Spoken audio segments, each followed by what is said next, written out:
Item ಯಾವುದೇ ಇರಲಿ try ಮಾಡಿ ಆಚಿ ಚಿಕನ್ ಮಸಾಲಾ. ಬೆಂಗಳೂರಿನಲ್ಲಿ ಟೂರಿಸಂ ಉತ್ತೇಜನಕ್ಕೆ ಜಿಬಿಎಗೆ ಹೊಸ ಐಡಿಯಾ ಸಿಕ್ಕಿದೆಯಂತೆ. ಜಿಬಿಎ ಐಡಿಯಾ ಕೇಳಿಬಿಟ್ರೆ ನೀವು ಶಾಕ್ ಆಗ್ಬಿಡ್ತೀರಾ. ಬೆಂಗಳೂರು ಅಭಿವೃದ್ಧಿ ಮಾಡಿ ಅಂದ್ರೆ ಟೂರಿಸಂ ಡೆವಲಪ್ಮೆಂಟ್ ಮಾಡ್ತಾರಂತೆ ಅವರು. ರಸ್ತೆ ಗುಂಡಿ ಮೂಲಸೌಕರ್ಯವನ್ನ ಕೊಡದ ಜಿಬಿಎ ಇಂದ ಟೂರಿಸಂಗೆ ಉತ್ತೇಜನ. ಪ್ರವಾಸಿ ತಾಣಗಳ ಉತ್ತೇಜನ ಮಾಡೋಕೆ 10 ಕೆರೆಗಳಲ್ಲಿ ದೋಣಿ ವಿಹಾರಕ್ಕೆ ಸಿದ್ಧತೆ ಮಾಡ್ತಾ ಇದ್ದಾರಂತೆ. ಈಗಾಗಲೇ ಸರ್ಕಾರದ ಮುಖ್ಯ ಕಾರ್ಯದರ್ಶಿಯಿಂದ ಜಿಬಿಎಗೆ ಸೂಚನೆ ಹೋಗಿದೆ. ಪ್ರತಿನಿತ್ಯ ಲಕ್ಷಾಂತರ ಮಂದಿ ಬೆಂಗಳೂರಿಗೆ ಬರ್ತಾ ಇದ್ದಾರೆ. ಇದನ್ನ ಮನಗಂಡಂತಹ ಜಿಬಿಎ ಕೆರೆಗಳಲ್ಲಿ ಬೋಟಿಂಗ್ ವ್ಯವಸ್ಥೆ ಮಾಡೋಕೆ ಮುಂದಾಗಿದೆ. ಕೆರೆಗಳಲ್ಲಿ ಪ್ರವಾಸಿಗರಿಗೆ ಸ್ಥಳೀಯರಿಗೆ ಮನರಂಜನೆಗೋಸ್ಕರ ಬೋಟಿಂಗ್ ವ್ಯವಸ್ಥೆ ಮಾಡ್ತಾರಂತೆ. ಸದ್ಯ ಗ್ರೇಟರ್ ಬೆಂಗಳೂರು ವ್ಯಾಪ್ತಿಯಲ್ಲಿ 183 ಕೆರೆಗಳಿದ್ದಾವೆ. 183 ಕೆರೆಗಳ ಪೈಕಿ 10 ಕೆರೆಗಳಲ್ಲಿ ದೋಣಿ ವಿಹಾರಕ್ಕೆ ಸಿದ್ಧತೆಗಳಾಗ್ತಾ ಇದೆ. ಯಲಹಂಕದ ಕೆರೆ, ರಾಚನಹಳ್ಳಿ ಕೆರೆ, ಬೇಗೂರು ಕೆರೆಯಲ್ಲಿ ಬಂದಂತಹ ಟೂರಿಸಂಗೆ ಯಾರು ಬಂದಿರ್ತಾರೆ ಪ್ರವಾಸಿಗರು ಅವರಿಗೆ ಎಂಜಾಯ್ ಮಾಡೋಕೆ ಅವಕಾಶ. ಕರ್ನಾಟಕ ಕೆರೆ ಸಂರಕ್ಷಣೆ ಮತ್ತು ಅಭಿವೃದ್ಧಿ ಪ್ರಾಧಿಕಾರಕ್ಕೆ ಜಿಬಿಎ ಪತ್ರವನ್ನ ಬರೆದಿದೆಯಂತೆ. ಇದರ ಇಂಪ್ಲಿಮೆಂಟ್ ಯಾವಾಗ ಆಗುತ್ತೆ ಏನು ಎತ್ತ ಅಂತ ಗೊತ್ತಿಲ್ಲ. ಇವ್ರ ಹತ್ರ ಅಷ್ಟೊಂದು ಹಣ ಇದೆಯಾ ಒಂದು ಪ್ರಶ್ನೆ. ಎರಡನೇದು, ಗುಂಡಿ ಮುಚ್ಚೋ ಕೆಲಸ ಎಲ್ಲಿ ತನಕ ಆಯಿತು? ಬೇಕಾದಷ್ಟು ಸಮಸ್ಯೆಗಳು ಬೆಂಗಳೂರಿನಲ್ಲಿ ಇದ್ದಾವೆ. ITBT ಅಂತ ಕರೆಸ್ಕೊಳ್ಳೋ, ಮೆಟ್ರೋ ಸಿಟಿ ಅಂತ ಕರೆಸ್ಕೊಳ್ಳೋ ಬೆಂಗಳೂರಿನಲ್ಲಿ ಬೇಕಾದಷ್ಟು ಸಮಸ್ಯೆಗಳಿದ್ದಾವೆ. ಅದರ ನಡುವೆ ಹೊಸ ಐಡಿಯಾ, ಕೆರೆಗಳ ಅಭಿವೃದ್ಧಿ, ಅದರ ಜೊತೆಗೆ ಬೋಟಿಂಗ್ ವ್ಯವಸ್ಥೆ ಮಾಡಿ ತಪ್ಪು ಅಂತಲ್ಲ, ಬಟ್ ಉಳಿದಂತೆ ಅವುಗಳನ್ನು ನಿರ್ಲಕ್ಷ್ಯ ಮಾಡಿಬಿಟ್ರೆ ನೀವು ಅಂತ. ಮೂಲ ಸೌಕರ್ಯಗಳನ್ನೇ ಕೊಡ್ತಾ ಇಲ್ಲ ನೀವು.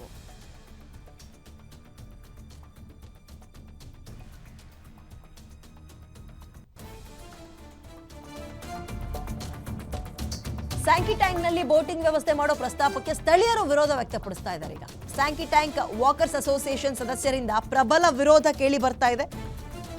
ಮೊದಲು ಕೆರೆಗಳ ಮೂಲ ಸೌಕರ್ಯಗಳ ಅಭಿವೃದ್ಧಿ ಮಾಡಬೇಕು. ನೀವು ಬೋಟಿಂಗ್ ವ್ಯವಸ್ಥೆ ಮಾಡಿದ್ರೆ ಮೀನು, ಆಮೆ, ಬಾತುಕೋಳಿಗಳ ಮೇಲೆ ಪರಿಣಾಮ ಬೀರುತ್ತೆ. ಬೋಟಿಂಗ್ ವ್ಯವಸ್ಥೆಗೆ ಪ್ರಾಣಿ ಪ್ರಿಯರು ಕೂಡ ವಿರೋಧವನ್ನು ವ್ಯಕ್ತಪಡಿಸ್ತಾ ಇದ್ದಾರೆ. ಓಕೆ, ಇದು ನೋಟೆಡ್, ಅಂದರೆ ಗಮನಿಸಬೇಕಾಗಿರೋ ಅಂಶ ಇದು. ಬೋಟಿಂಗ್ನಿಂದ ಕೆರೆಯ ಬಳಿ ಜನದಟ್ಟಣೆ ಹೆಚ್ಚಾಗುತ್ತೆ. ಸ್ಯಾಂಕಿ ಟ್ಯಾಂಕ್ನಲ್ಲಿ ಬೋಟಿಂಗ್ ವ್ಯವಸ್ಥೆ ಮಾಡೋ ಪ್ರಸ್ತಾಪಕ್ಕೆ ಸ್ಥಳೀಯರು ವಿರೋಧವನ್ನು ವ್ಯಕ್ತಪಡಿಸ್ತಾ ಇದ್ದಾರೆ. ಸ್ಯಾಂಕಿ ಟ್ಯಾಂಕ್ ವಾಕರ್ಸ್ ಅಸೋಸಿಯೇಷನ್ ಸದಸ್ಯರಿಂದ ಪ್ರಬಲ ವಿರೋಧ ವ್ಯಕ್ತವಾಗ್ತಾ ಇದ್ದು, ಆಟೋಮೆಟಿಕ್ ಆಗಿ ವೀಕೆಂಡ್ಗಳಲ್ಲಿ ಜನ ಜಾಸ್ತಿ ಸೇರ್ತಾರೆ ಮಕ್ಕಳನ್ನ ಆಟ ಆಡ್ಸೋಕ್ಕೆ, ಅಥವಾ ನಾವೊಂದು ಮೈಂಡ್ ರಿಲೀಫ್ ಆದಂಗೆ ಆಗುತ್ತೆ, ಫ್ರೆಶ್ ಆದಂಗೆ ಆಗುತ್ತೆ ಅಂದ್ಕೊಂಡು ಅಲ್ಲಿ ಬರುವಂಥವರ ನಂಬರ್ಸ್ ಜಾಸ್ತಿ ಆಗುತ್ತೆ. ಸದ್ಯಕ್ಕೆ ಈ ಸ್ಯಾಂಕಿ ಟ್ಯಾಂಕಿ ಹತ್ರ ಎಲ್ಲ ಏನು ಸುತ್ತಮುತ್ತ ಇರುವ ಲೋಕಲ್ಸ್ಗಳು ಹೋಗಿ ಒಂದು ವಾಕಿಂಗ್ ಮಾಡ್ಕೊಂಡು ಬರ್ತಾರೆ. ತುಂಬ ಅತ್ಯದ್ಭುತ ಜಾಗ ಈಗ ಸದ್ಯಕ್ಕೆ ಇಲ್ಲಿ ಸುತ್ತಮುತ್ತ ನೋಡೋದಾದ್ರೆ. ಅಲ್ಲಿ ಜನದಟ್ಟಣೆ ಇದ್ದಕ್ಕಿದ್ದಂತೆ ಇನ್ಕ್ರೀಸ್ ಆಗುತ್ತೆ. ಆ್ಯಂಡ್ ಈಗ ಸದ್ಯದಲ್ಲಿರುವಂತಹ ನೀರಿನಲ್ಲಿರೋ ಜಲಚರಗಳಿಗೆ ಪ್ರಾಬ್ಲಮ್ ಆಗುತ್ತೆ. ದಯವಿಟ್ಟು ಅದ್ರ ಬಗ್ಗೆ ಗಮನ ಕೊಡಿ ಅಂತ ಇದ್ದಾರೆ.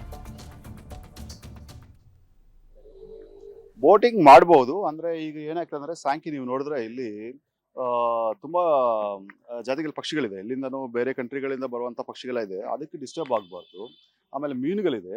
ನೀವು ಮೋಟರ್ ಬೋಟಿಂಗ್ ಮಾಡಿದ್ರೆ ಆ ಮೀನುಗಳಿಗೆಲ್ಲ ತೊಂದರೆ ಆಗ್ಬೋದು. ಸೊ ಪೆಡಲ್ ಬೋಟಿಂಗ್ ಮಾಡ್ಬೋದು. ಅಟ್ ದ ಸೇಮ್ ಟೈಮ್ ನೀವು ಹೇಳ್ದಂಗೆ ಸ್ವಲ್ಪ ಬೆಟರ್ ಇನ್ಫ್ರಾಸ್ಟ್ರಕ್ಚರ್ ಪ್ರೊವೈಡ್ ಮಾಡಿ. ಇನ್ ಕೇಸ್ ಇದ್ದಕ್ಕಿದ್ದಂಗೆ ಈಗ ಕ್ರೌಡ್ ಜಾಸ್ತಿ. ಆಲ್ರೆಡಿ ಸ್ಯಾಂಕಿಯಲ್ಲಿ ವೀಕೆಂಡ್ಸ್ ನೋಡಿದ್ರೆ ನೀವು ಆನ್ ಅವರೇಜ್ 10,000 ಜನ ಬರ್ತಾರೆ. ಸೊ ಆಮೇಲೆ ಈ ಕ್ರೌಡ್ ಮ್ಯಾನೇಜ್ಮೆಂಟ್ ಹೆಂಗ್ ಮಾಡ್ಬೋದು ಅದೆಲ್ಲ ನೋಡಿಕೊಂಡು ಸ್ವಲ್ಪ ಇನ್ಫ್ರಾಸ್ಟ್ರಕ್ಚರ್ ಪ್ಲಾನಿಂಗ್ ಮಾಡಿಕೊಂಡು ಬೋಟಿಂಗ್ ಮಾಡ್ಬೋದು. ಆಮೇಲೆ ನೀರು ಈಗ ಸಮ್ಮರ್ ಅಲ್ಲಿ ತುಂಬಾ ಕಡಿಮೆ ಆಗ್ತದೆ, ಇದನ್ನ ನೋಡ್ಕೋಬೇಕು. ಅದನ್ನ ನೋಡಿಕೊಂಡು ವ್ಯವಸ್ಥೆ ಮಾಡಿದ್ರೆ ಚೆನ್ನಾಗಿರುತ್ತೆ. ಇನ್ಫ್ರಾಸ್ಟ್ರಕ್ಚರ್ ಅಂದ್ರೆ ಆಕ್ಚುಲಿ ಇಲ್ಲಿ ಓಕೆ ಇದೆ, ಅಷ್ಟು ಏನು ಬ್ಯಾಡ್ ಇಲ್ಲ. Sankey tank is very well maintain. Association ಆಗ್ಬೋದು, ಆಮೇಲೆ ಲೋಕಲ್ ಅಥಾರಿಟೀಸ್ ಎಲ್ಲ ಚೆನ್ನಾಗಿ ಮೇಂಟೈನ್ ಮಾಡೋದು ಇಲ್ಲ ಅಂತ ಹೇಳ್ತಾ ಇಲ್ಲ. ಸೊ ಈಗ ಎಸ್ಪೆಷಲಿ ಬೋಟಿಂಗ್ ಅಂತ ಮುಂಚೆ ಒಂದ್ಸಲ ಮೋಟರ್ ಬೋಟಿಂಗ್ ಮಾಡಿದಾಗ RTI ಹಾಕಿ ಸ್ಟಾಪ್ ಮಾಡಿದ್ರು. ತಪ್ಪೇ ಮಾಡೋದು ತಪ್ಪೇನೆ. ಇದರಿಂದ ಆದಾಯ ಅವ್ರ ಆದಾಯ ನೋಡ್ತಾ ಇರ್ತಾರೆ. ಪರಿಶೀಲನೆ ಮಾಲೆ ಅಂತೂ ಹಾಳಾಗೋಗುತ್ತೆ. ದೊಡ್ಡವರು ಮಕ್ಕಳಿಗೆಲ್ಲ ತೊಂದರೆ ಆಗುತ್ತೆ. ಮಕ್ಕಳೇನು ಆಟ ಆಡ್ತಾರೆ, ದಿವಸ ಆಟ ಆಡಲ್ಲ. ಸ್ವಲ್ಪ ದಿವಸ ಆಟ ಆಡ್ತಾರೆ, ಆಮೇಲೆ ಸುಮ್ಮನೆ ಆಗುತ್ತೆ. ದೊಡ್ಡವ್ರ ವಿಶ್ರಾಂತಿಗೆ ಅಂತ ಬರೋ ಪಾರ್ಕಲ್ಲಿ ಬೋಟಿಂಗ್ ಗೀಟಿಂಗ್ ಎಲ್ಲ ಮಾಡ್ತೀವಿ ಅಂದ್ರೆ ಎಂಥವ್ರಿಗೂ ತೊಂದರೆ ಆಗೇ ಆಗುತ್ತಲ್ಲ. ಪಬ್ಲಿಕ್ ತೊಂದರೆ ಆಗೇ ಆಗುತ್ತೆ. ಇದು ಮಾಡೋದೇನು ಅಷ್ಟೇ ನಮ್ಗೆ ಇಷ್ಟ ಇಲ್ಲ. ತಪ್ಪೇ ಮಾಡೋದು ತಪ್ಪೇನೆ. ಇದರಿಂದ ಆದಾಯ ಅವ್ರ ಆದಾಯ ನೋಡ್ತಾ ಇರ್ತಾರೆ. ಪರಿಶೀಲನೆ ಮಾಲೆ ಅಂತೂ ಹಾಳಾಗೋಗುತ್ತೆ.